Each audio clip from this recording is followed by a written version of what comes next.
नमस्कार मित्रों, आज के ओपन अप्रोच में आप सभी का स्वागत और अभिनंदन। मैं doctor Sushil Kumar Singh, CEO open approach, आप सभी का तहे दिल से शुक्रिया करता हूं, क्योंकि आप ओपन अप्रोच के बैनर तले जो यह वीडियो सोशल मीडिया पे चल रहा उसमें बेहतर फीडबैक दे रहे हैं और मुझे बहुत अच्छा भी लग रहा। और आप ही का इंस्पिरेशन है कि मैं मोटिवेट होकर के कुछ न कुछ आपके लिए प्रत्येक शनिवार शाम 7 बजे दे भी रहा हूँ।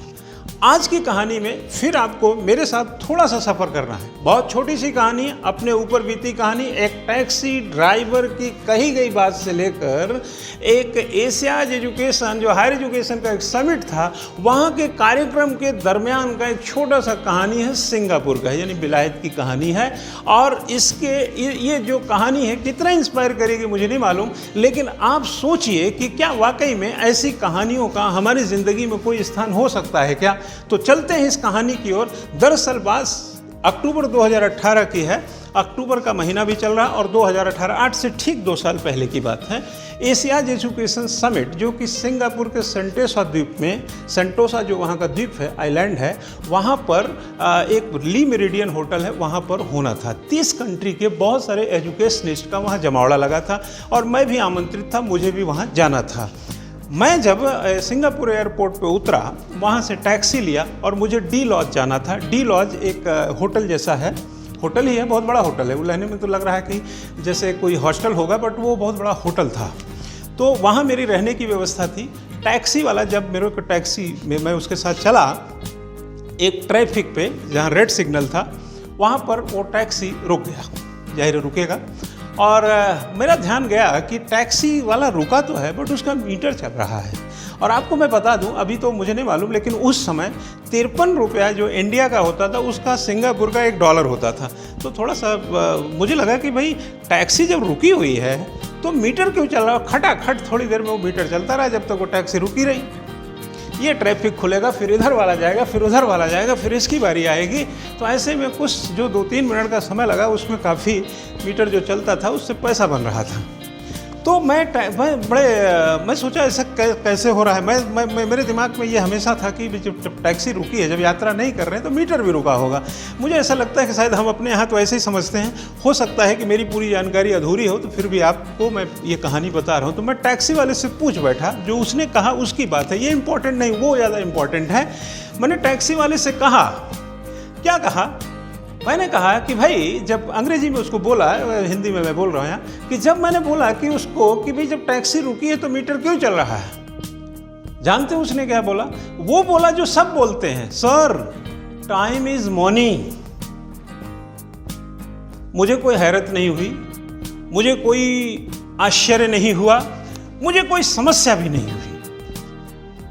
लेकिन एक चीज का चिंतन, एक चीज का दर्शन, एक चीज का दृष्टिकोण, एक चीज का उपागम, एक चीज का समग्रता मेरे अंदर कौंध गई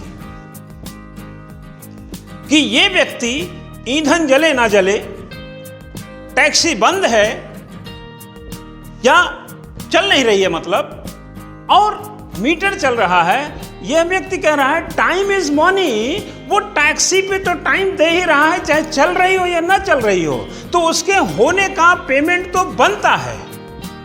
लेकिन क्या हम इस चीज के आदती हैं?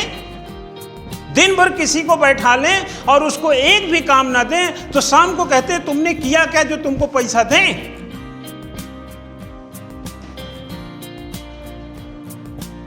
Time is money. D lodge छोड़ा, मैंने उसको पेमेंट किया, रात भर रहा। सुबह अर्ली मॉर्निंग 9 o'clock मुझे ली मेरिडियन पहुंचना था। मैं उस हिसाब से निकला और वहां पर पहुंच गया। कार्यक्रम 9 बजे शुरू हुआ। कोई इंडोनेशिया के, जापान के, मलेशिया के, ताइवान के, फिलीपींस के, तमाम तरीके के लोग वहाँ, सिंगापुर वगैरह के सब लोगों से भेंट मुलाकात, विजिटिंग कार्ड एक्सचेंज करना, बदलना, बैठना, मुस्कुराना, हंसना, चाय पीना, कॉफ़ी पीना, सब चल रहा था। कार्यक्रम भी चल रहा था, बोलने का भी था, मेरा अवार्ड भी मिला था। मैं यहाँ पर एक हमारे साथी जो इंडिया के थे, हमारी उनकी दिल्ली में मुलाकात हुई थी, वो ग्रुप ऑफ इंस्टीट्यूशंस यानी कि बहुत सारे कॉलेजेस के जो ग्रुप हैं, मेरी 5-6 कॉलेज हैं उनके चेयरमैन थे, और वो एक दिल्ली के कार्यक्रम हमारे उनकी भेंट हुई थी, सिंगापुर में भी आए थे। मैंने उनको देखा, हेलो प्लीज़, तो वो आकर बैठे और फिर वो मुझसे उन्होंने पूछा कि प्रोग्राम कितने बजे शुरू हुआ। मैंने कहा सर प्रोग्राम तो 9 बजे शुरू हुआ, कार्ड में कितना लिखा था? बोले 9 o'clock। अरे बोले मैं तो सोचा जैसे इंडिया में 9 बजे लिखते हैं, 9, 10, 12, 11, 10-11 बजे शुरू करते हैं, वैसे ही होगा। नहीं तो मैं तो इसी होटल में ही ठहरा हूँ, मेरी व्यवस्था तो ली मेरिडियन में है, यही तो हूँ मैं।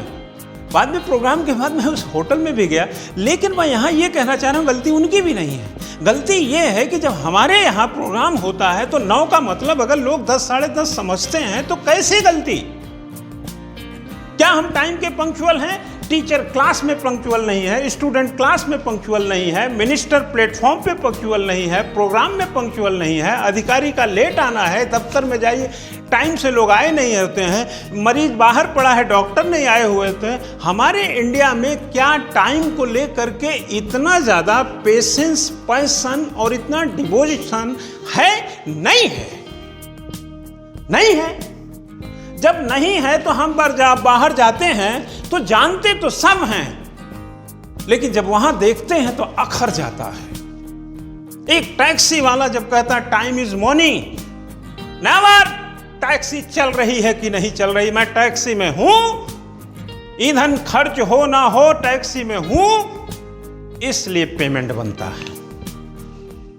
मैं कभी कभी क्लास में स्टूडेंट को बोलता हूं कि तुमको जो मैं पढ़ाता हूं तुम मेरी पढ़ाई का फीस नहीं देते, मैं तुमको जो टाइम देता हूं उसकी फीस देते हो, क्योंकि मैंने अपनी ज़िंदगी में इसको पढ़ाने के लिए बहुत पढ़ना पड़ा, यहाँ वहाँ धक्के खाए, लोगों को डांट और फटकार सुनी, बहुत सारे मुसीबतें झेली, तब जाकर के मैं टाई कोट पहन के पढ़ाने के लायक बना। इसलिए जो टाइम देता हूँ उसका पेमेंट लेता हूँ, पढ़ाई का तो कोई पैसा दे ही नहीं सकता, शिक्षा नहीं बिकती। लेकिन कितने लोग ये समझते हैं? जैसे उस टैक्सी वाले ने टाइम इज मनी बोला, कितने लोग समझते हैं? मैं आपको उदाहरण देता हूं, 1911 साइंटिफिक मैनेजमेंट की जो किताब लिखे F.W. टेलर, जिनको वैज्ञानिक प्रबंध का जन्मदाता कहा जाता है, उन्होंने कहा यूनिट वाइज प्रोडक्शन, अगर प्रोडक्शन नहीं तो पैसा नहीं। तो कई लोग दिन भर ऐसे बैठे हैं, प्रोडक्शन नहीं तो पैसा नहीं, लेकिन बाद में उनके सहयोगियों ने एक मिनिमम बेस दिया कि नहीं, उसका टाइम तो दे रहा है। वो साइंटिफिक मैनेजमेंट के F.W. टेलर व्यक्ति कितना उत्पादन कर सकता है वो कभी बताया ही नहीं। 10 यूनिट किया और कर सकते हो, 12 यूनिट किया और कर सकते हो, 14 यूनिट किया और कर सकते हो, लेकिन कितना कर सकते हो नहीं बताया उन्होंने। 59 साल की उम्र में उनका देहांत हुआ 1915 में, और जबकि 1856 में उनकी पैदाइश है अमेरिका की फिलाडेल्फिया में। और 1911 की उस पुस्तक को लेनिन ने 1918 में कहा कि इस किताब को सबको पढ़ना चाहिए। वो किताब द्वितीय औद्योगिक क्रांति मानी जाती है। उन्होंने देखा था कि कैसे एक लेबर एक फावड़े से अगर ऐसे कोयला उठाता है, अगर उसका फावड़ा छोटा है तो कितनी देर में कितनी बार झुकेगा। एक मानक रखा कि उसका झुकने का कम कर दिया जाए, कम टाइम लगे झुकने का, हत्था बड़ा करो, फावड़ा चौड़ा करो। कहाँ करते हैं, कहाँ सुनते हैं। 39 साल की उम्र में विवेकानंद जी चले गए, 23 साल की उम्र में भगत सिंह शहीद हो गए। लोगों को 100 साल चाहिए। APJ अब्दुल कलाम साहब, जिनका 15 अक्टूबर को जयंती थी, 84 साल की उम्र में इस दुनिया से चले गए। क्या नहीं करके गए? क्या ऐसा बचा था जो उनको करना था? हाँ, होते तो कुछ नई चीज जरूर खोज दिए होते। समय का क्या मूल्य है, हमें सीखना पड़ेगा। टाइम का क्या मूल्य है, हमें सीखना पड़ेगा। टाइम का मूल्य पता चलेगा तो लाइफ का मूल्य पता चलेगा। टाइम एंड लाइफ मैनेजमेंट हमारी लाइफ में क्या है? नहीं है तो कम है, और कम इतना है कि हम उसको और इवैल्यूएशन में कहीं ना कहीं किनारे रख दिए हैं। एक बार इस स्पीच के बाद, इस कार्यक्रम के बाद, ये छोटा सा स्पीच था, मैं इसको समाप्त कर रहा हूँ। इस कार्यक्रम के बाद एक बार अपने जहन में, अपने दिमाग में वो प्रतियोगी, वो विद्यार्थी, वो लेट लतीफ़ लोग जो लेट समझने का मतलब PIP समझते हैं, उनके लिए ये सबक है कि लेट होना मतलब सिर्फ अपना नहीं, देश का भी नुकसान करना है। लेट होना कईयों का करियर बर्बाद करना है। देर करना अपनी जिंदगी के लिए भारी पड़ना है। हमें टाइम को मैनेज करना है। Time is money. मनी इसलिए क्योंकि money that is a very important, और उस मनी को लेकर के लोग घूमते रहते हैं। उस मनी के चकाचौंध में 2-4 रोज होते रहते हैं। इसलिए टाइम एक मनी, उसकी वैल्यू बताई गई। लेकिन लेट करने वाले कितने करोड़ का घाटा कर रहे हैं अपनी जिंदगी के साथ, दूसरों के साथ, समाज के साथ, देश के साथ, प्रदेश के साथ। क्या पता भी है उनको? नहीं पता है, नहीं पता है। It is a more worthwhile in life.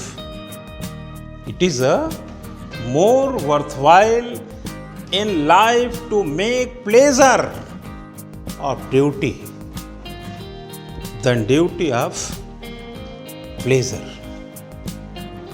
3 Idiot में सुने होंगे कि काम में मजा लेना चाहिए। जो काम करो जिसमें मजा आता है। जीवन में आनंद को कर्तव्य बनाने की अपेक्षा कर्तव्य को आनंद बनाना महत्वपूर्ण है।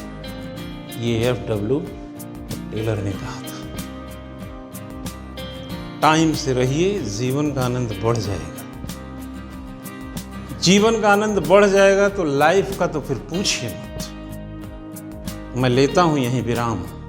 उम्मीद करता हूं तो कुछ तो गुदगुदाया होगा। Thank you very much.